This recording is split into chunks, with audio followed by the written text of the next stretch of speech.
a discussion with the new leader of the NAACP in Blair County. All that and more coming up now on Joy in the City True Stories.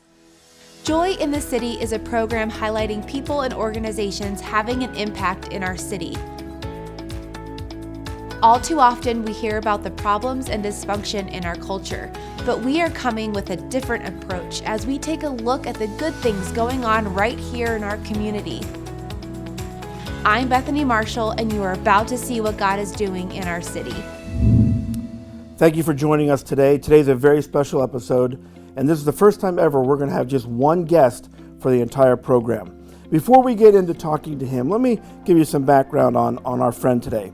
Andre Holsley is a graduate of Penn State University with a BA in political science and a minor in military studies. While at Penn State, he was a member of the Political Science Society, PSUA Black Student Union, and the Criminal Justice Organization.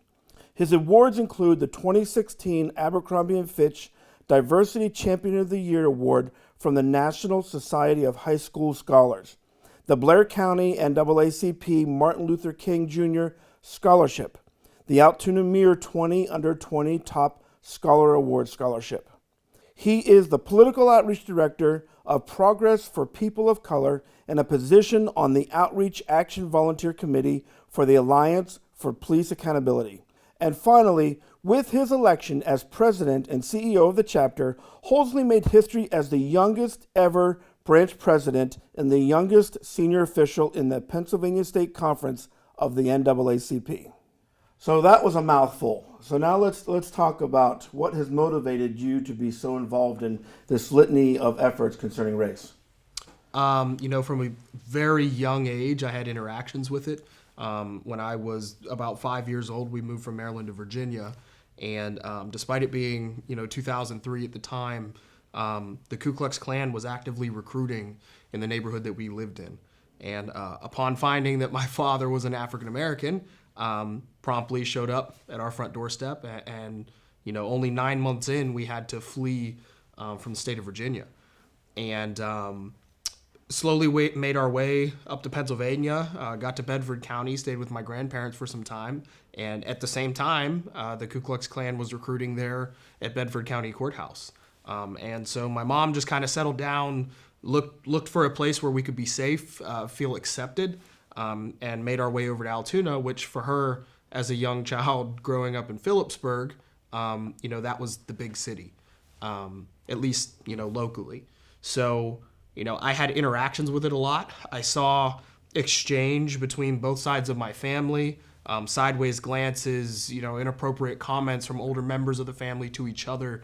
I've just kind of been surrounded with it my whole life. And then having a father who lived through the civil rights movement, who experienced segregation at its worst in our nation's capital, there was no way you could really avoid it. But rather than necessarily having to flee for the rest of my life, I decided that it's better to take that step forward and confront the issues.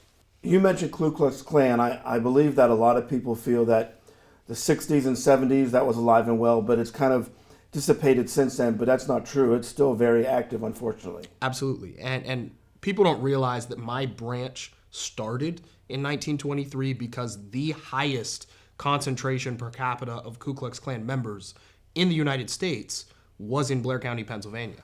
The Pennsylvania Equal Rights League that attracted Frederick Douglass here, that was a major player in the abolition of slaves and the Loyal War Governors Conference, those are the predecessors to the Blair County NAACP. And I can assure you they are alive and well, because just in the last year, I've been threatened by the Klan, 2 groups of skinheads, and 3 militias since taking this position. Wow. So talk to us about the NAACP. For the few people that may not know, what actually is the NAACP? Absolutely. So the National Association for the Advancement of Colored People, in spite of its name, is not just an organization for colored people, right? The idea that we should all be equal is a man-to-man, woman-to-woman fight that doesn't matter what you look like. But in essence, as the largest and oldest civil rights organization in the country still standing, stemming from the Niagara movement in the very early 1900s, these scholars came together and said, well, how can we recover from this horrific civil war? How can we ensure that the war that we just fought for other people's freedom, that the end state of it is that they truly are free? And so for the last 100+ years, this organization has been fighting actively to maintain those standards of equality. And it goes beyond just regular black and white issues, right? We talk about economic sustainability, equitable access to healthcare, challenging and engaging education, youth and young adult engagement. There's many game changers, 6 to be exact, that the NAACP tackles in the modern era. So the former president of the local chapter, Don Witherspoon, was quite well known in this area, a force to be reckoned with in many cases. That's some pretty big shoes to fill. What do you feel that how has your experience prepared you for what you're doing now? So I'd like to think that large organizations in particular adapt and grow. So Don held the office since 1990. You're talking about a 30-year tenure under one person's leadership. And he had a very different system from how I hope to run the branch, but I hope to continue the foundation that he built, continue building that structure.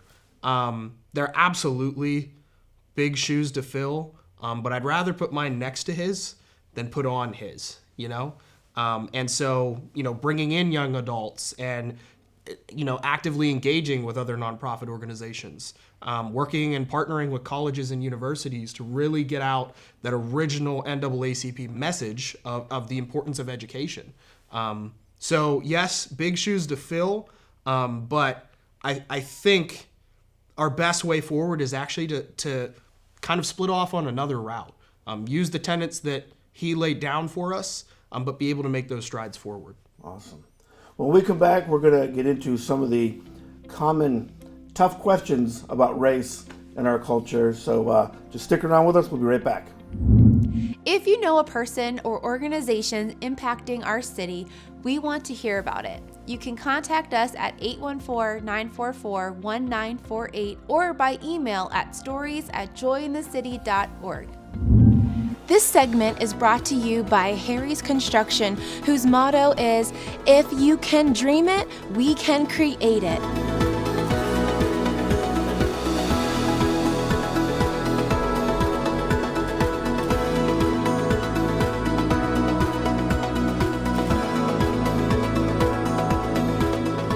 They are the kitchen and bath design experts, so call Harry's Construction for all your remodeling needs.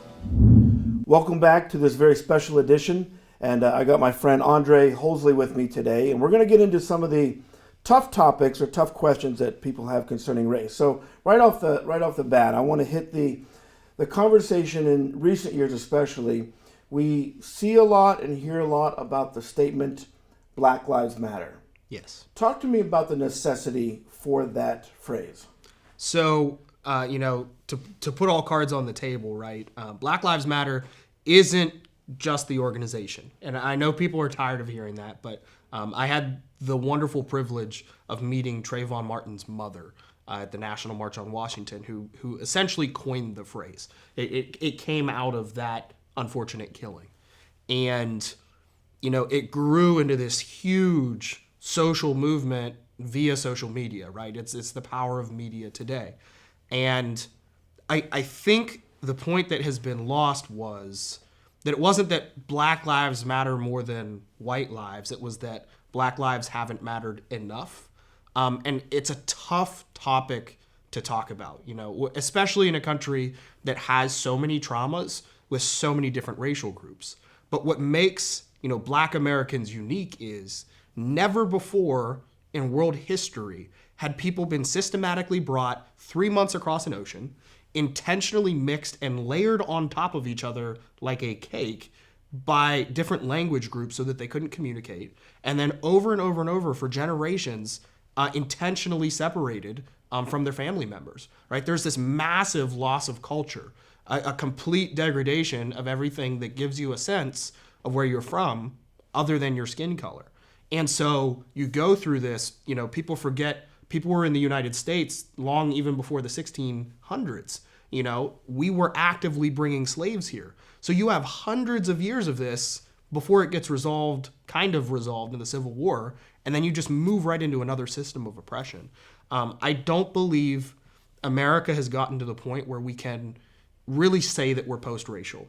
Great, we had a brown president, right? He's African and he's American, but he's not African American, right? His family did not experience the same generations of slavery that my family did, per se.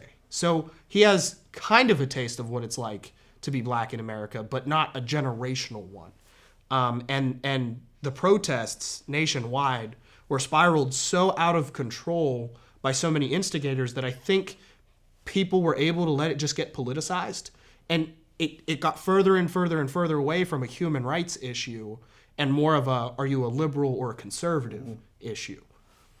And when we saw this really come up in the last few years, we started hearing a lot about the other side come out and says, well, it should be all lives matter. Mm-hmm. What's your response to that defense, if you will? Absolutely. I don't disagree. I have not found a single Black Lives Matter protester in all my travels around the country, all around the state, that disagrees that all lives should matter, right?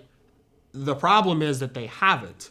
That's what we're missing. We have a group of people, we're not talking a small group of people. We're talking well over 10 to 13 million individuals who will struggle to get housing loans traditionally more than their white counterparts, struggle to get into higher education, struggle to be acquitted of crimes that they're accused of, right? And yes, there's personal biases that affect all of that, but when you have repeated personal biases that are backed up by people in power, right, you have institutional problems.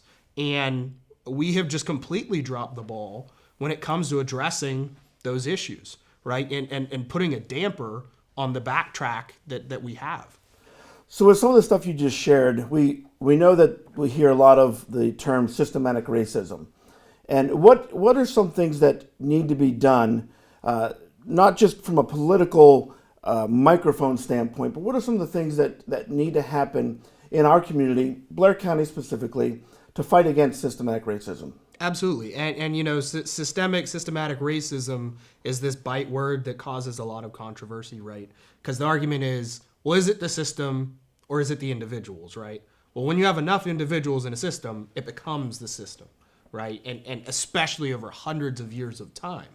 And, the best way that I can see us moving forward here is touching hearts and minds, right? So I recently had a meeting where a parent was upset that I went and met with their child after they, portrayed a swastika on a private school parking lot before walking into school in front of two of their black classmates.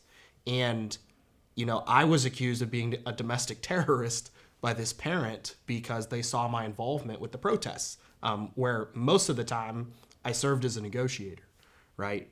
And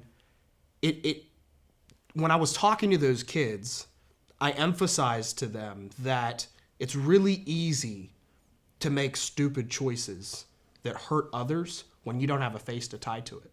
And I looked them dead in the eyes and I said, I'm not from this town. My family is not from this town. We didn't come from a place of wealth. We didn't come from a place of prestige, right? I meet all the criteria that people in the news comments on Facebook would say, well, he's an outsider. He doesn't belong here. I have no felonies. I have no misdemeanors. I serve my country. In fact, I'm even a registered Republican, to be completely honest. I am not in the molds that people would set, right? But it's so easy to say, well, black people this, brown people that, outsiders. I don't want my world to change. And so I don't need those people, right? But when you put a face to it, right? I'm not doing anything that would backtrack this community. I'm sure as heck not painting swastikas on Catholic schools, but nonetheless, somebody has to go in and take that step and talk to the people that are and make them realize that, I'm not that different from you. I believe too often people make a statement, I'm not racist, I don't have any racism in me, because they're not actively engaged in the Ku Klux Klan or something. Absolutely. But what is something that you have seen that is offensive that most people would dismiss and think, I'm not doing anything wrong, but is truly offensive, something that you maybe have seen personally? So one of the big things is, well, and let's clarify too, that racism, as a word has even evolved, right? That is when we are definitely talking about institutions. And there are people that we call racists, right? But lots of people have biases. Lots of people have prejudices, regardless of what they look like. And unfortunately, some of those things become trends. And that's where this racism word comes from. But one of the biggest messages that upholds these certain standards is actually ideas like we need to take back our town or we need to take back our country, right? It has been used for years and years and years to create this idea of isolationism, that I am just fine how I am and I don't need anybody else, right? Well, in a civilized society, everything we are is in relation to other people, right? And if I go down to Washington, D.C. right now at the Smithsonian Institute of American History, and I walk right past the Star-Spangled Banner, right up the stairs, one of the first things I will see when I go into the American History Chamber is a Ku Klux Klan hood, right? And immediately next to it is a bumper sticker that says that exact slogan. We need to take back our country. People don't realize that term was literally coined by the Klan. We use it in day-to-day conversation to support these ideas that, outsiders once again are ruining the towns around us. Just repeating that phrase is upholding this deeply, deeply hateful message that we have turned into this nationalist cry. And, messages like that are not why I joined the United States military. I didn't join the United States military to say that, oh yeah, I'm going to protect this group of people and not that group of people, right? Sure. To say that, I completely believe in the freedom to do what you want to do, except when it harms others. You know what I mean? We don't go overseas and fight wars or provide all this civilian relief within the United States and go to Puerto Rico and do all these other things, when we're in uniform, so that we can come home and see that the soldiers on our left and right who look different than us can't visit the towns that we live in because they're discouraged by the people around it. It doesn't glue, right? It's not cohesive. It does not make sense. Wow. I'll tell you what, we're going to get into a few things that you want to do in the future. Just incredible conversation. We'll be right back in just a moment.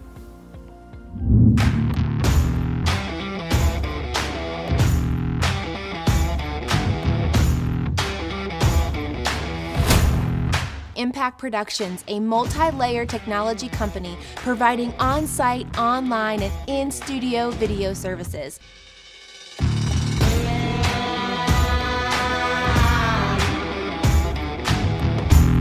Contact Impact Productions to capture your story.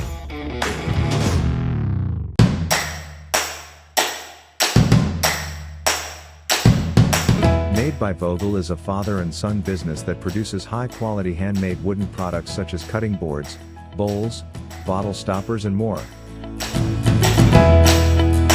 Products for sale can be found on their Etsy site or in downtown Altoona at the Clay Cup. You can't go wrong buying from Made by Vogel. Welcome back to our final segment of this episode. I was just telling Andre, there's so much valuable information here. We could have several shows, but I do want to, as we wrap up, I do want to talk about your plans, your agenda, your heart for what you want to see happen with the local chapter here. Absolutely. So my big thing is capitalizing on de Tocqueville's power of association, right? So de Tocqueville was this famous French sociologist, the first person not from America to ever write a critical review of America. And he talked about how in the United States, even just after the War of 1812, there is an association for everything, right? If there is a broken sidewalk or a street lamp that won't light, There's an organization that's there to fix it. But all too often, the power of those associations is lost because they don't work with each other, right? The NAACP has a base. We have over 2 million activists nationwide. What I want to do is empower other nonprofit organizations in this community, churches, schools, family service organizations, community action programs, to be able to do their mission better, to support them with our network of activists collectively so that we can work together to make everything for all of us better. Big tenets of that are going to be scholarships that are available to everyone, right?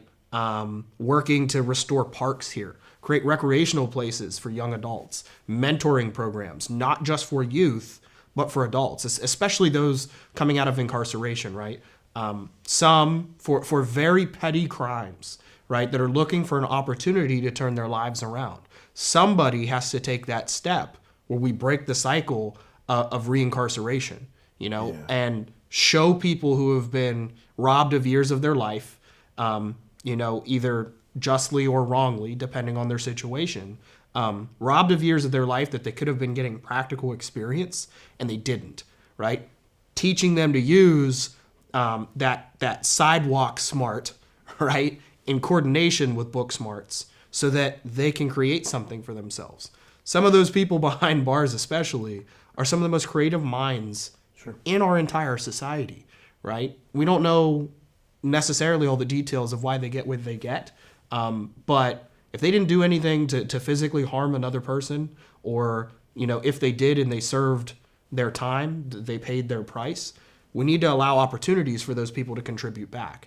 Because the reality of Central Pennsylvania is most people either work for the prison system or have been in the prison system here, right? So, and a lot of it's over petty drug possession, right? Victimless crimes. So how can we take those steps forward collectively, across all those fields and work to make a better community? So that's my vision. So with what you want to accomplish, what do you feel is your biggest hindrance? Politics, national politics in particular. Most of what happens in Washington, D.C. has no legitimate effect on my day-to-day life, right? Sure. Supreme Court nominations, congressional arguments over gun control, all kinds of different issues that literally tear marriages and families apart, whole communities that have no burden on my ability to make this a better place. But what does have a burden is when people who watch way too much public access news, let that drive their day-to-day. There's nothing wrong with looking at the big picture. How does making my community better make America better, right? But if it hinders us from being able to make intelligent decisions, right, from being able to fix that park or to pass that law that might protect our neighbors and loved ones, right, then we are absolutely backtracking. And it seems every conversation I have on behalf of this organization turns into some kind of, oh, well, you're probably just a liberal, or you're too conservative this, or you're too this, or too that. What does it matter? If we have solutions, let's act on them, That's incredible. Now, I want to tell you that as part of the faith community, I believe firmly that there's no racism in the kingdom of God. Absolutely. For any church that has any element or support of any racial discussions is not part of the kingdom in my mind. Yes. With that being said, what is something that the faith community in this area can do to come alongside and partner with what you're wanting to accomplish? Absolutely. And first and foremost, I am also a member of the faith community. I'm named after the gospel artist Andre Crouch. And my mom sang with Billy Graham and his choir, who ironically was that first evangelist to say there is no color in the eyes of God, tearing down the barrier down there at the Panther Stadium in North Carolina. But I see a lot of unique opportunities for the religious community, right? We just had the day of prayer in Altoona a couple months ago and saw a pastor from the Philadelphia, New Jersey area who crossed the denominational lines. He actually crossed the religious lines, working with the Islamic community and the Jewish community and the Buddhist community to create a group of volunteers that could share the positives of their faith together to make a better community. They've even been permitted to enter public schools, courthouses, prisons, places where typically the religious community was barred, because of that separation of church and state. But here in particular, I see good works being done. We have soup kitchens, we have homeless shelters, we have resources here, but the church community is going to have to take that step forward where we don't just think about our congregation, right? If we're truly trying to be like Jesus, loving everyone. I never read a single verse in the Bible that said Jesus hated him or Jesus hated her. He gave chances to those that society dispelled, So as we continue building ordinances across this state and across this country, spurred on by really far right or really far left religious or non-religious extremes, the church has an obligation as well to ground itself back in those values of love and acceptance and inclusion, right? Because inclusion isn't just having black and brown people in your congregation. It's making people feel welcome.